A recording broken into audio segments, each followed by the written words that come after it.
ببینم دوستان، اون جیغ بنفش علیگدا رو به خاطر دارید دیگه نه؟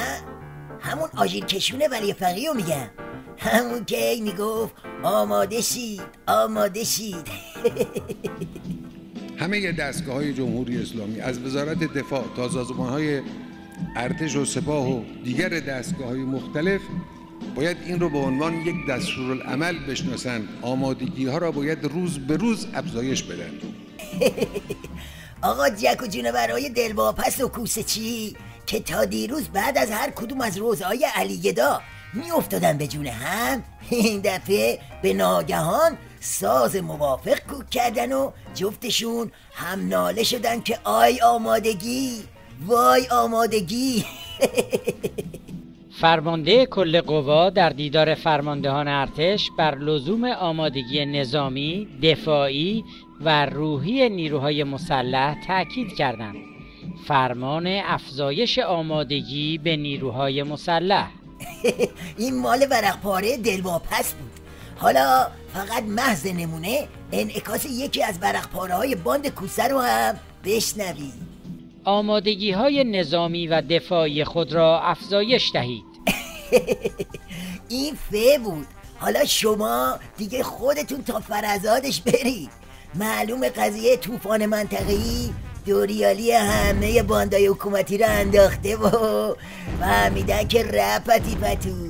واسه همین هم است که همشون حب آمادگی انداختن بالا. البته این ناله ها همش حکم پوست کدو رو داره. پوستو که بکنی تازه میرسی به کدوی گندیده ولایت و دعوای همیشگی. مثلا شریعت نداری میتازه به کوسه که. آقای هاشمی هفته گذشته در همایش بزرگداشت بانوی انقلاب تصریح کرد همسر امام گفتند که امام این انقلاب را به دست شما داد و شما میخواهید به دست چه کسانی بدهید و اصلا میدانید اینها چه کسانی هستند؟ اگر همسر حضرت امام در قید حیات بود و میشنید که توهین کننده علنی به امام این چنین در دفتر و مجموعه زیر نظر آقای هاشمی قدر می‌بیند و بر صدر می‌نشیند چه می‌گفت؟ نمی‌پرسید که انقلاب را به چه کسانی می‌سپارید؟ از اون طرف هم ورقپاره‌های کوسه با یک کلک مرغابی همچین اعتدالی حرف سربشکه پاسدارا، یعنی اون یارو پاسدار سلامی رو عوض کردن و اینجوری نقلش کردن. جانشین فرمانده کل سپاه مطرح کرد: سرب داغ پاسخ بازدید از مراکز نظامی. دیدید چجوری نوشته؟ هر کی حرفای پاسدار سلامی رو نشنیده باشه فکر میکنه طرف گفته هر کی بخواد از مراکز نظامی بازدید کنه با سرب داغ میریم براش. اما حرف اون سربشکه یه چیز دیگه بود. بذار یه بار دیگه بشنویم.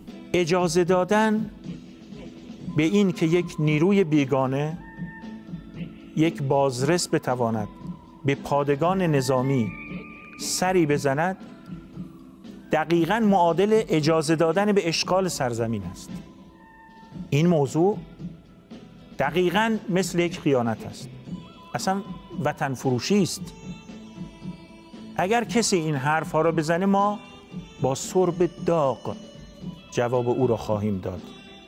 این پیام رو من به عنوان یک پاسدار کوچک اما نماینده سیستم دفاعی کشور عرض میکنم.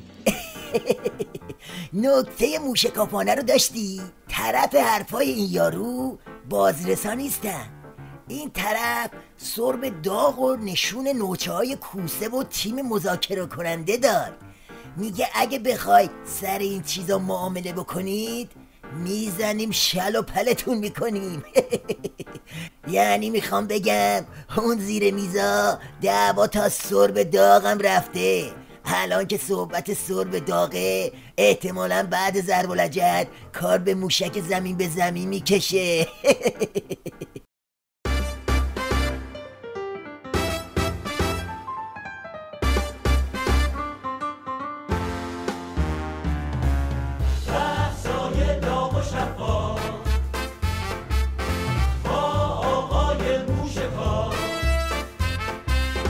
با آقای موشکار